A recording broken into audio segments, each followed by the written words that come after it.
देखिए, ये ज़रूरी है। जिस तरीके से हमारे देश के ऊपर एक कायराना, शर्मनाक आतंकी हमला किया गया, उसके बाद ये ज़रूरी है कि ऑपरेशन सिंदूर के माध्यम से भारत की सेना ने जो शौर्य और पराक्रम का परिचय देने का काम किया, ये बात दुनिया को बतानी, दुनिया को जाननी ज़रूरी है।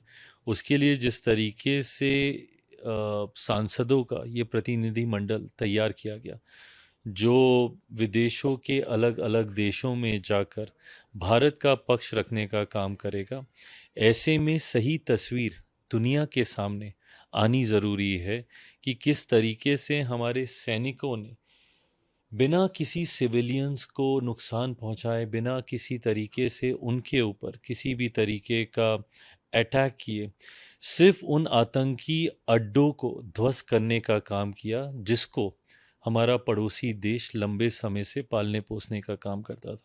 और ये इसके पूर्व में भी ये परंपरा रही है। इससे पहले भी जब ऐसा होता था तो इस तरीके के डेलीगेशंस जाते थे और इन डेलीगेशंस के माध्यम से दुनिया को भारत की सही तस्वीर पता चले, इस उद्देश्य के साथ इनको भेजा जा रहा है। क्या ये समय है ये सारी बातें करने का? मतलब आज की इस समय में जब आतंकवाद के खिलाफ पूरे देश को एकजुट होने की ज़रूरत है, तो विपक्ष क्या कर रहा है? और ख़ास तौर पे कांग्रेस जैसी पार्टियां, आप तो पाकिस्तान के स्वर में ही स्वर मिलाने का काम कर रहे हैं।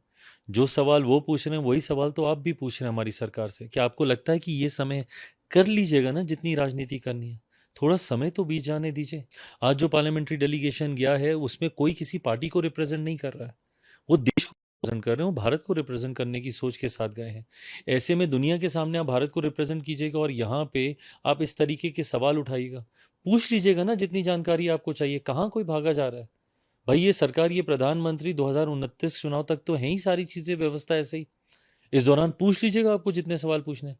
बट आपको लगता है कि ये वो समय है जब यहाँ पे भारत ही बटा हुआ दिखे इन सारे सवालों पे? विपक्ष की ये बहुत गलत भूमिका रही है इस पूरे प्रकरण में। और अगर यही भूमिका अगर आने वाले दिनों में भी अगर विपक्ष की रही, तो कहीं ना कहीं ये भारत की छवि अंतर्राष्ट्रीय स्तर पर धूमिल करके ही दिखाने का काम करेगा। देखिए, ये ऑपरेशन सिंदूर अपने में ये नाम एक न्याय का प्रतीक है।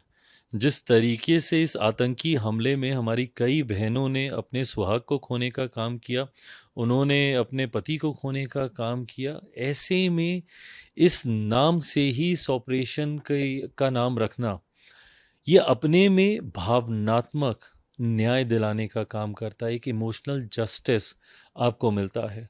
और मैं मानता हूँ इस नाम का अपने में एक बहुत बड़ा महत्व है।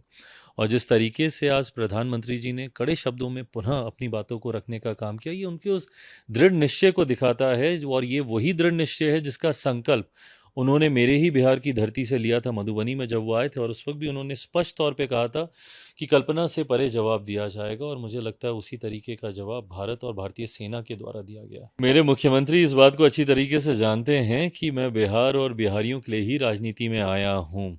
और उन्होंने हमेशा इस बात की सराहना की है। यकीनन उस दिन जब मैंने उनसे मुलाकातें की, कई और राजनीतिक विषयों के साथ साथ बिहार के चुनाव भी चर्चा का विषय थे। उसमें हम लोगों ने प्रमुखता से इस बात को भी हम लोगों ने रखा कि आने वाले दिनों में एक सक्रिय भूमिका में पार्टी चाहती है कि मैं बिहार में और ज़्यादा समय दूं और इन चुनाव में एक सक्रिय भूमिका और एक मजबूत भूमिका पार्टी अपनी निभाए। और मुझे लगता है कि मुख्यमंत्री जी पूरी तरीके से इस बात से संतुष्ट और खुश हैं।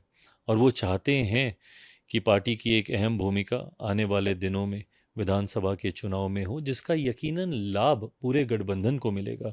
ये कोई आइसोलेशन में कोई दल गठबंधन में रहकर अलग अलग साइलोज में काम करने का कार्य नहीं कर रहा है, बल्कि मिल के पूरा अलायंस एकजुट होकर हम लोग चुनाव की ओर अग्रसर हो रहे हैं। उपचुनाव परिणाम से हम लोग का उत्साह बढ़ा हुआ है। हम लोग मानते हैं कि अगर उपचुनाव में 4 की 4 100% स्ट्राइक रेट एनडीए प्रत्याशियों का रहा है, तो यकीनन बिहार विधानसभा चुनाव परिणामों के बाद भी 225 से ज़्यादा सीटें जीतकर हम लोग Shyam steel flexi strong TMT बार, ये स्ट्रॉन्ग के साथ फ्लेक्सिबल भी है। आपदा मुसीबत कोई भी आए, ये घर को अटूट बनाए। जब टीएमटी फ्लेक्सी स्ट्रॉन्ग, तो घर रहे हमेशा के लिए स्ट्रॉन्ग।